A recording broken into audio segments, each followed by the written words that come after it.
नमस्कार, आप सभी का इस नई वीडियो में हार्दिक स्वागत एंड अभिनंदन करती हूं। और कैसे हो आप सभी लोग। आज की वीडियो में बात करने वाली हूं यूपी जीएनएम 2025। जो भी स्टूडेंट्स यूपी से जीएनएम कोर्स करना चाहते हैं तो उनके लिए आज की वीडियो पूरा देखना मोस्ट इम्पोर्टेंट है। यहाँ हम जो बात करने वाली हूँ यूपी जीएनएम 2025 सरकारी कॉलेज से कैसे करें। आप गवर्नमेंट कॉलेज से जीएनएम कोर्स कैसे कर सकते हैं मेरिट प्लस प्रवेश परीक्षा देकर। यदि आपको एंट्रेंस एग्जाम नहीं देना है और आप जीएनएम कोर्स करना चाहते हैं तब भी आप कर सकते हो। यदि आपका कट ऑफ मेरिट जो है वो सही नहीं है, 10th 12th की परसेंटेज ज़्यादा अच्छी नहीं है, तो आप प्रवेश परीक्षा देकर भी गवर्नमेंट कॉलेज से जीएनएम कोर्स कर सकते हैं। कैसे करेंगे, एलिजिबिलिटी क्राइटेरिया क्या है, फॉर्म कब आते हैं, फॉर्म की फीस क्या है, कॉलेज की फीस क्या है, कट ऑफ कितनी जाती है प्रवेश परीक्षा, साथ ही साथ मेरिट बेस की भी बात करेंगे। यहाँ पर जो लिखा हुआ एक पॉइंट कि ना फीस भी ना के बराबर, किसकी फीस ना के बराबर है, जीरो के बराबर है बिल्कुल। मेरिट बेस या प्रवेश परीक्षा देकर जब आप जीएनएम कोर्स करेंगे गवर्नमेंट कॉलेज से, कितनी सीट्स कहाँ पर है, सारी जानकारी आपको इस वीडियो के माध्यम से दी जाएगी। वीडियो थोड़ा लंबा हो सकता है बट ये वीडियो आपके लिए मोस्ट इंपोर्टेंट है, देखना। इस वीडियो को देखने के बाद आपके सारे डाउट क्लियर हो जाएंगे, मैं ऐसी आशा करेंगे। तो चलिए एक एक करके सभी पॉइंट पर बात करते हैं। वीडियो को आगे बढ़ाने से पहले आप सभी से छोटी रिक्वेस्ट रहेगी कि इस वीडियो को ज्यादा से ज्यादा अपने दोस्तों के साथ शेयर करें। साथ ही साथ आप चैनल पर यदि न्यू हो तो चैनल को सब्सक्राइब कर ले, क्योंकि यहाँ पर तैयारी भी आपकी कराई जा रही है यूपी जीएनएम से। समय एंट्रेंस एग्जाम देकर यदि आप जीएनएम कोर्स करेंगे तो यहाँ पर तैयारी भी कराई जा रही है, फ्री में आपके लिए क्लासेस प्रोवाइड कराई जा रही है। उसका टाइम टेबल क्या है क्लास का, कैसे तैयारी करेंगे, अभी हम आपको आगे बताएंगे चल के। सबसे पहले हम बात कर रहे हैं यहाँ पर GNM entrance exam government college से कैसे कर सकते हैं। तो देखो, गवर्नमेंट कॉलेज से जीएनएम करने के लिए आपको कौन सा टेस्ट देना होगा ये भी बात करेंगे हम, कौन सा यहाँ पर आपको टेस्ट देना होगा, ठीक है। साथ ही साथ आपकी योग्यता क्या होनी चाहिए, आपकी योग्यता क्या होनी चाहिए ये भी बात करेंगे। साथ ही साथ यहाँ पर कॉलेज की फीस प्लस फॉर्म की फीस की बात करेंगे। और हम ये जिसकी बात कर रहे हैं जीएनएम की, यहाँ पर फॉर्म जो है वो सभी स्टूडेंट्स डाल सकते हैं, चाहे आप बॉय हो चाहे आप गर्ल हो, यानी बॉयज एंड गर्ल्स सभी फॉर्म डाल सकते हैं। यहाँ पर ऐसा नहीं है कि केवल साइंस स्टूडेंट ही फॉर्म डालेंगे। इस फॉर्म को चाहे आप साइंस स्टूडेंट हो, फिजिक्स केमिस्ट्री मैथ आपके पास हो, या बायो हो, चाहे आप यहाँ पर आर्ट स्टूडेंट हो, चाहे आप यहाँ पर कॉमर्स स्टूडेंट हो, सभी स्टूडेंट्स इस फॉर्म को अप्लाई कर सकते हैं, जो फॉर्म आज की वीडियो में बताने वाली हूँ। तो चलिए एक एक करके सभी पॉइंट पर बात कर लेते हैं। सबसे पहले हम बात करेंगे यहाँ पर कि आपकी योग्यता क्या होनी चाहिए यदि आप एंट्रेंस एग्जाम देके जीएनएम कोर्स करना चाहते हो। तो देखिए यहाँ पर योग्यता की यदि बात कर ली जाए तो पहली बात आपकी एज जो है वो 17 वर्ष पूरी होनी चाहिए। आपकी एज जो है वो 17 वर्ष पूरी होनी चाहिए, वो भी कब तक, 31 दिसंबर 2025 तक। 31 दिसंबर 2025 तक आपकी एज पूरी होनी चाहिए, 17 वर्ष, ठीक है। और यहाँ पर जो आपके पास आप 12th पास होने चाहिए, वो भी किसी भी सब्जेक्ट से हो, चाहे फिजिक्स केमिस्ट्री बायोलॉजी मैथ हो, चाहे आपका आर्ट हो, ठीक है, चाहे आप कॉमर्स स्टूडेंट हो, सभी बच्चे इस फॉर्म को अप्लाई कर सकते हैं।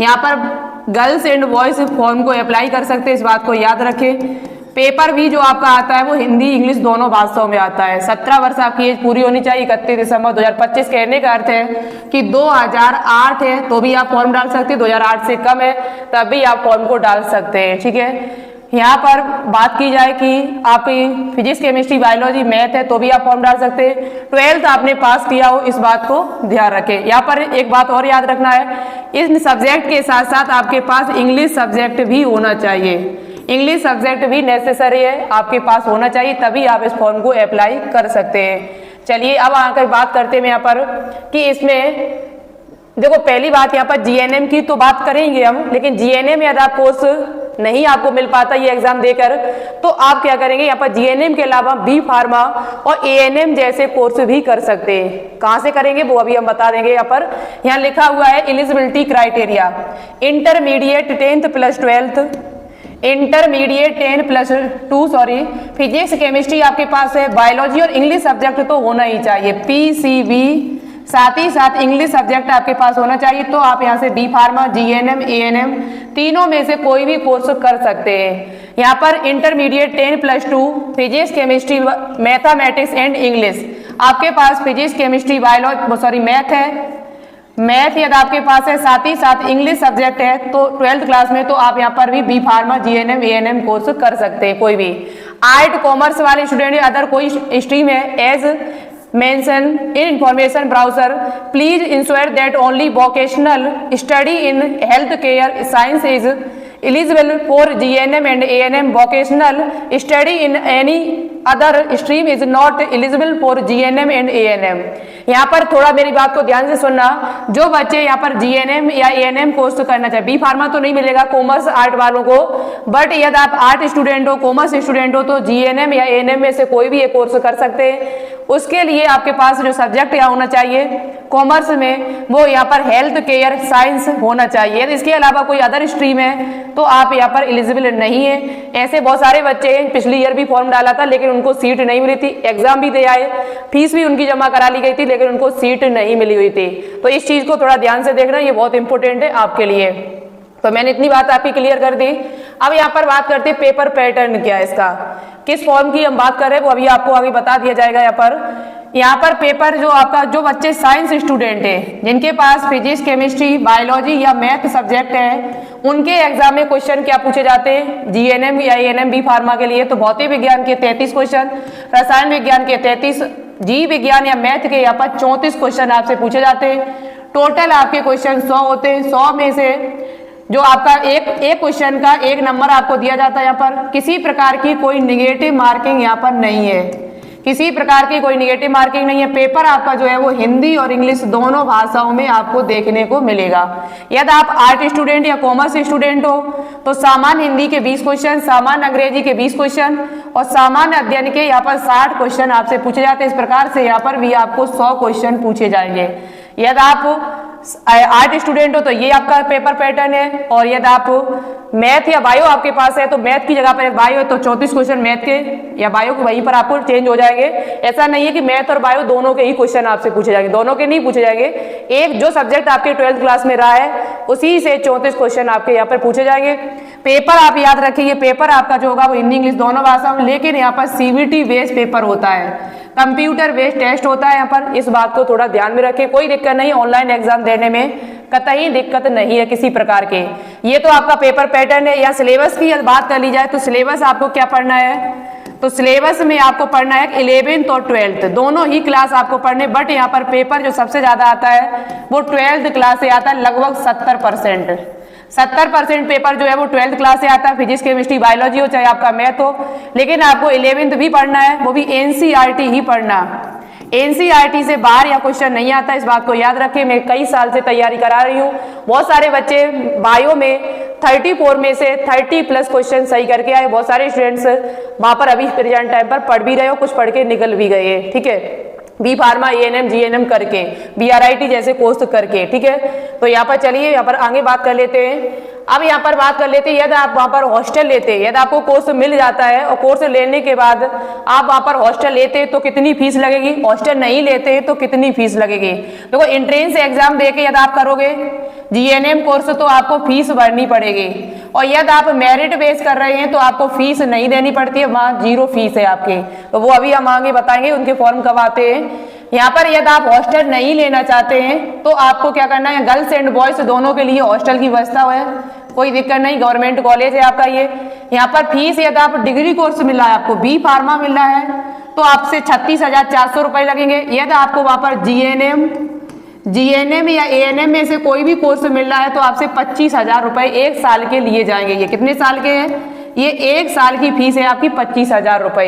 यदि आप वहां पर हॉस्टल लेना चाहते हैं तो हॉस्टल के लिए आपको बी फार्मा के लिए यहाँ पर 41,300 रुपए देने पड़ेंगे, और डिप्लोमा कोर्स के लिए आपको 29,900 रुपए देने पड़ेंगे, क्योंकि यहाँ हॉस्टल की जो फीस है छात्रावास की डबल शेयरिंग होती है, पर एक रूम में 2 बच्चे रहते हैं, 4900 रुपए आपसे लिया जाएगा, ठीक है।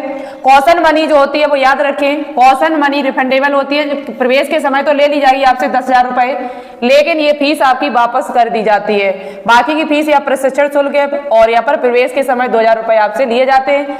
फॉर्म की फीस की बात की जाए, यहाँ पर फॉर्म की फीस आपसे कितनी ली जाती है, तो फॉर्म की फीस जो है वो यहाँ पर SC और ST वालों पे ली जाती है 2,000 रुपए, और UR plus OBC plus EWS वालों से ली जाती है यहाँ पर 3,000 रुपए। ये फीस है यहाँ पर जो मैंने आपको बता दी है, फॉर्म की फीस ये है, कॉलेज की फीस है यहाँ पर।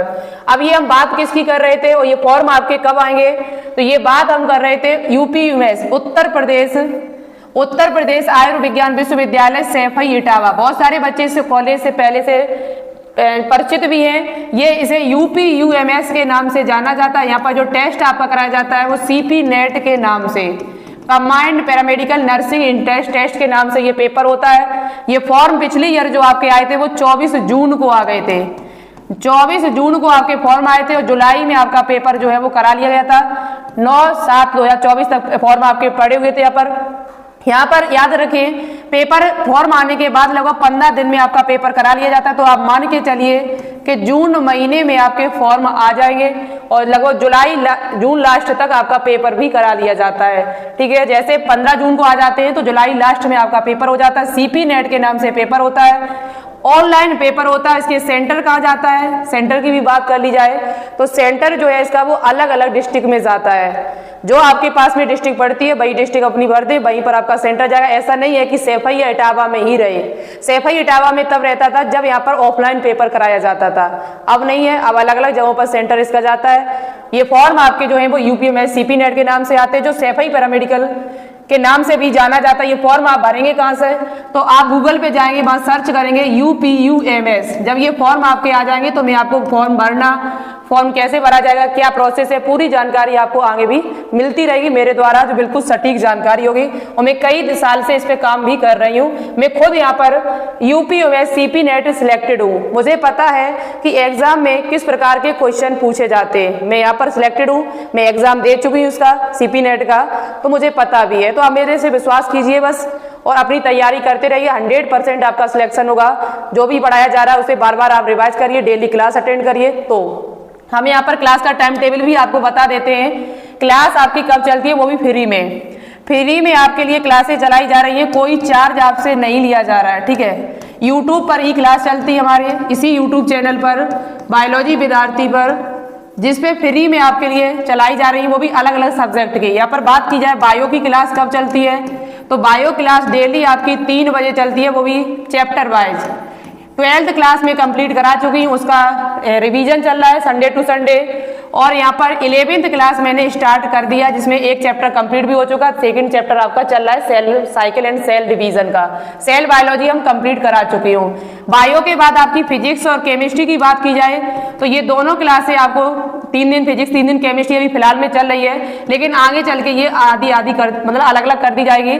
अभी 3 दिन फिजिक्स पढ़ाया जा रहा है, 3 दिन केमिस्ट्री लगभग चल रहा है। फिजिक्स में भी लगभग आपके 12th क्लास में यहाँ पर 4 चैप्टर लगभग कंप्लीट हो चुके हैं। 4 चैप्टर आपके कंप्लीट हो चुके, आगे भी आपके लगातार कंप्लीट करा दिए जाएंगे।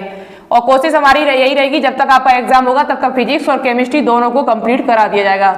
इंग्लिश की क्लास की बात की जाए तो इंग्लिश की क्लास डेली 8:15 पर सुबह शुरू होती है। जो बच्चा आर्ट स्टूडेंट है, जिनके पास इंग्लिश जिनको क्वेश्चन करना है, उनकी क्लास जो है वो 8:15 पर चलती है। इसमें भी काफी क्लासें आपकी हो चुकी है, तो इन सभी क्लासों को आप फॉलो कर सकते हैं, जो बहुत ही इंपॉर्टेंट आपके लिए वही पढ़ाया जा रहा है जो आपके एग्जाम में पूछा जाता है।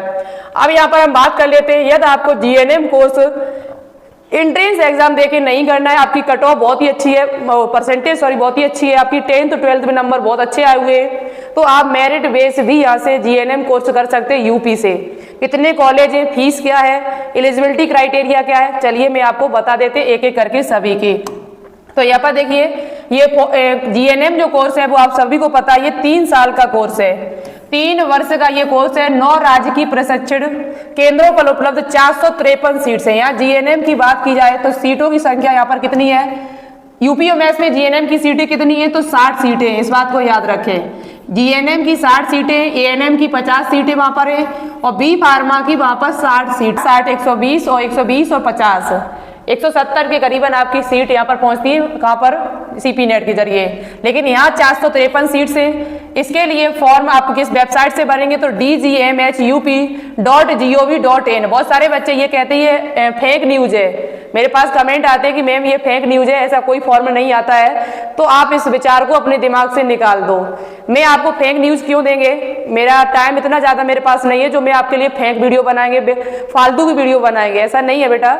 यहाँ मैं वही बताती हूँ जो आपका है, जो सच में है, और जो फॉर्म आपके हर साल आते हैं, ठीक है, ऐसा नहीं है। यहाँ पर ये फॉर्म आपके कब आएंगे, तो ये फॉर्म हर साल 1 जुलाई से लेके और 31 जुलाई के बीच आपके भरे जाते हैं। यहाँ पर एलिजिबिलिटी क्राइटेरिया क्या होना चाहिए, तो आपका 10th 12th पास होना चाहिए, आप 12th क्लास पास होने चाहिए किसी भी सब्जेक्ट से हो, चाहे आप साइंस स्टूडेंट हो, चाहे आर्ट स्टूडेंट, कॉमर्स हो, सभी बच्चे इस फॉर्म को डाल सकते हैं। आपकी परसेंटेज जो है यहाँ पर वो 45 और 40 परसेंटेज होनी ही चाहिए, वो भी इंग्लिश सब्जेक्ट के साथ।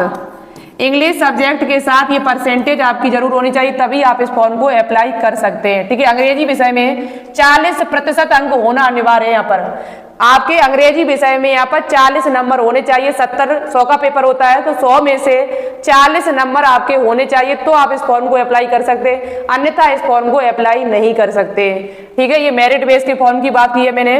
यहाँ 10th और 12th में कितना होना चाहिए, तो 45% आपका ओबीसी और जनरल वालों के लिए है, और SC ST वालों के लिए 40% आपके अंक होने ही चाहिए। ठीक है, यहाँ पर फॉर्म की फीस की बात की जाए तो फॉर्म की फीस जो है वो 200 रुपये और 100 रुपये, बहुत ही कम फीस है।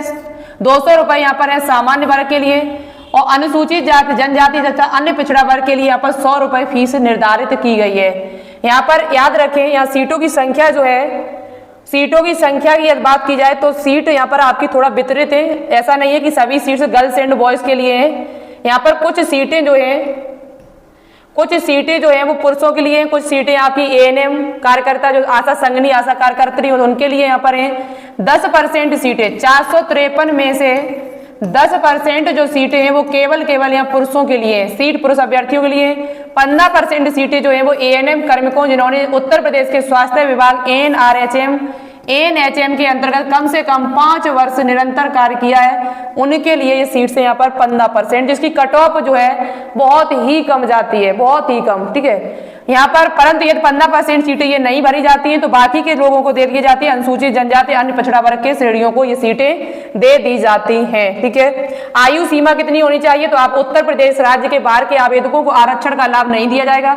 यदि आप यूपी से कहीं अलग स्टेट से बच्चे फॉर्म डाल रहे हैं तो उनको आरक्षण का लाभ नहीं मिलेगा, जनरल के हिसाब से उनको सीट दे दी जाती है, लेकिन फॉर्म वो भी डाल सकते हैं। ठीक है, अदर स्टेट वाले बच्चे जो हैं वो इसका फॉर्म अप्लाई कर सकते हैं। यहाँ पर एज आपकी जो होनी चाहिए वो 17 वर्ष कंप्लीट होनी चाहिए। यहाँ पर एज में छूट भी आपको मिल जाती है।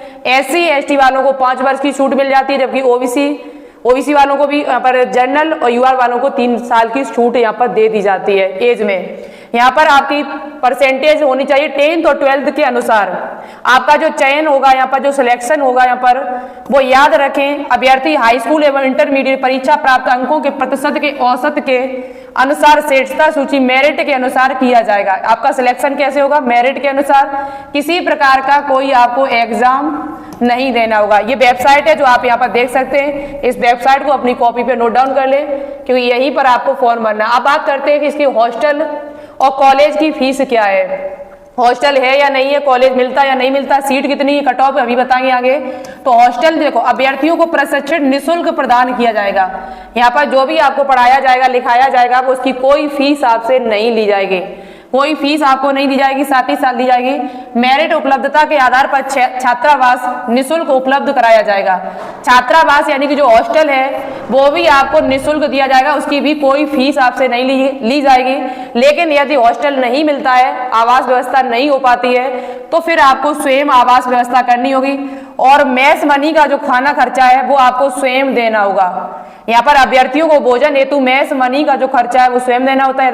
हॉस्टल मिल जाता है तो आपको फीस नहीं लगेगी, लेकिन आपको मेस मनी का खर्चा खुद देना पड़ेगा।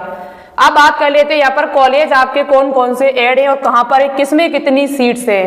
तो यहाँ कॉलेज की बात की जाए किसके, GNM के लिए, यूपी GNM गवर्नमेंट कॉलेज है ये सभी। इसमें सीट्स की बात कर ली जाए यदि, तो कहाँ पर कितनी सीट्स है आपकी, तो यहाँ पर देखो UHM school of nursing Kanpur Nagar जिसमें 35 सीट्स है, ULR school of nursing Kanpur Nagar जिसमें 67 सीट्स है, एक आपका SR NHCG AM NMTC Prayagraj में है जिसमें 54 सीट्स हैं, बरेली में आपका जिसमें 23 सीट्स है, nursing school SN medical college Agra जिसमें 58 सीट्स हैं, GNMTC जिला अस्पताल गोरखपुर में 50 सीट्स हैं, लखनऊ में यहाँ पर 23 सीटें हैं, स्कूल ऑफ नर्सिंग बलरामपुर अस्पताल में। यहाँ पर एक कॉलेज आपका और है, स्कूल ऑफ नर्सिंग अस्पताल मेरठ में जिसमें 66 सीट्स हैं आपकी, और यहाँ पर KGMU college of nursing Lucknow. KGMU college से यदि आप नर्सिंग कोर्स करना चाहते हैं तो यही प्रोसेस है, इसी पर आप फॉर्म डालेंगे, इसी वेबसाइट से जाके, KGMU की वेबसाइट से नहीं। जिसमें 77 सीटें जो सबसे ज्यादा सीटें आपकी। इस प्रकार से टोटल आपकी 453 सीट्स यहाँ पर हो जाती है टोटल, ठीक है। अब यहाँ पर हम बात करते हैं कि कट ऑफ कितनी होनी चाहिए। 10th और 12th में आपकी कितनी परसेंटेज होनी चाहिए, अलग अलग कैटेगरी वाइज आपको कट ऑफ बताएंगे, ठीक है। जीएनएम मेरिट बेस्ड फॉर्म के लिए GNM merit base 10th plus 12th के अनुसार जो आपका एडमिशन होगा उसमें कितनी कट ऑफ जाती है, कितने नंबर आपके होने चाहिए। 10th प्लस 12th दोनों की परसेंटेज को जोड़ के और 2 का भाग लगा देना। यदि आपकी इतनी बन रही है तो आप इस फॉर्म का इंतजार करना, अन्यथा फॉर्म का इंतजार नहीं करना। फिर अच्छे से तैयारी करना, एंट्रेंस एग्जाम दे के आप जीएनएम कोर्स यूपी से कर सकते हैं। यहाँ पर यूआर वालों की 10% पुरुष श्रेणी बार न्यूनतम कट ऑफ जो है वो यूआर वालों की 88, ईडब्ल्यूएस की 85, ओबीसी की 87, एससी की 85 गई हुई थी और एसटी की 83 कट ऑफ गई हुई थी पिछली साल 2024 में। 15% जो एएनएम की श्रेणी वार न्यूनतम कट ऑफ, जो एएनएम करके जीएनएम कोर्स करेंगी लड़कियां, उनके लिए यूआर की कट ऑफ 47 थी, बाकी के कोई भी यहाँ पे था नहीं, ठीक है। अब यहाँ पर बात कर लें भाई 4% शारीरिक रूप से विकलांग अभ्यर्थियों की कट ऑफ, जो पीएच वाले स्टूडेंट है उनकी कट ऑफ यहाँ पर कितनी जाती है, तो यूआर वालों के लिए 81, ईडब्ल्यूएस 66, ओबीसी 78 और एससी की यहाँ पर 75 कट ऑफ, एसटी का है नहीं कोई। 2% स्वतंत्रता संग्राम सेनानियों की बात कर ली जाए तो यहाँ पर आपकी कट ऑफ जो है यूआर वालों की 79, ईडब्ल्यूएस 73, ओबीसी की 66 और एससी की 59, एसटी का है नहीं यहाँ। 5% भूतपूर्व सैनिक अभ्यर्थियों की बात की जाए तो यूआर वालों की 72 गई थी, ईडब्ल्यू था नहीं, ओबीसी की 52, एससी की 68 और यहाँ पर एसटी की कोई यहाँ पर था नहीं। अब बची हुई जो सीट होती है वो यहाँ पर गर्ल्स को ही दे दी जाती है, जिसमें 75% अभ्यर्थी श्रेणी वार न्यूनतम कट ऑफ, अदर स्टेट वाले जो बच्चे होते हैं उनको भी इसी में ऐड कर लिया जाता है। यहाँ पर यूआर वालों के लिए 89, ईडब्ल्यूएस 86, ओबीसी 87 और एससी वालों के लिए 85 कट ऑफ गई हुई थी। तो आपके नंबर जो हैं वो याद रखें 85 से ज्यादा ही होने चाहिए। 10th और 12th दोनों की परसेंटेज मिला के उसमें 2 का भाग लगा देना। यदि आपकी 85 से ज्यादा बन रही है, पुरुष हो तभी चाहे आप, या फिर एएनएम करने के बाद कर रहे हो तो आपको कम कट ऑफ में मिल जाएगा। यदि आप पीएच हो, स्वतंत्रता संग्राम सेनानी हो तो थोड़ी कट ऑफ कम हो जाएगी, लेकिन बाकी के जो मैंने बताया हुआ उसमें कट ऑफ आपकी काफी जाती है, ठीक है। ये मैंने बता दिया। आप बात कर लेते हैं कि ये फॉर्म आपके कब आएंगे। तो ये फॉर्म आपके देखो जीएनएम बल्कि नहीं एएनएम के भी फॉर्म आते हैं। एएनएम के लिए हम नेक्स्ट वीडियो लेके आएंगे, इसमें एएनएम के बारे में बताएंगे, मेरिट बेस कैसे कर सकते हो और एंट्रेंस एग्जाम देके कैसे कर सकते हो। ये फॉर्म आपके कब आएंगे, तो हर साल ये फॉर्म जो है, हर साल आपके फॉर्म कब आते जीएनएम के, UP GNM merit base, UP GNM merit base जो आपके हर साल फॉर्म आते हैं 2025 में कब आएंगे तो वो भी हम आपको बता रहे हैं। ये फॉर्म आपके हर साल 1 जुलाई से भरना शुरू होते हैं और 31 जुलाई तक आपके फॉर्म भरे जाते हैं। 1 जुलाई से फॉर्म भरना शुरू होते हैं, 31 जुलाई तक भरे जाते हैं। 1 महीने का आपको टाइम यहाँ पर दिया जाता है फॉर्म भरने के लिए। डॉक्यूमेंट्स आपके पास क्या होने चाहिए, तो वही डॉक्यूमेंट्स से 10th 12th की मार्कशीट होनी चाहिए, फोटो आधार कार्ड होना चाहिए, चरित्र प्रमाण पत्र इसमें होना चाहिए। और वहां पे की जाए बात सीपी नेट की तो वहां पर 10th 12th की मार्कशीट, ओबीसी सर्टिफिकेट आपका बना जो होना चाहिए वो याद रखें 1 अप्रैल 2025 के बाद का ही बना होना चाहिए, चाहे ओबीसी हो चाहे ईडब्ल्यूएस हो।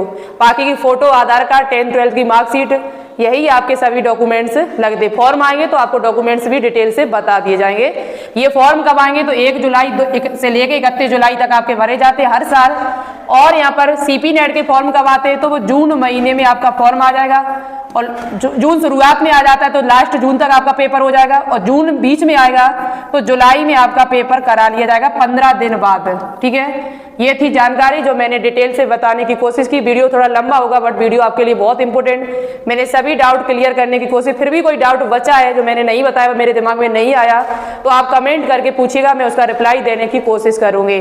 फिर मिलते हैं एक नई वीडियो के साथ, तब तक के लिए धन्यवाद। वीडियो देखने के लिए, लाइक करने के लिए, शेयर करने के लिए।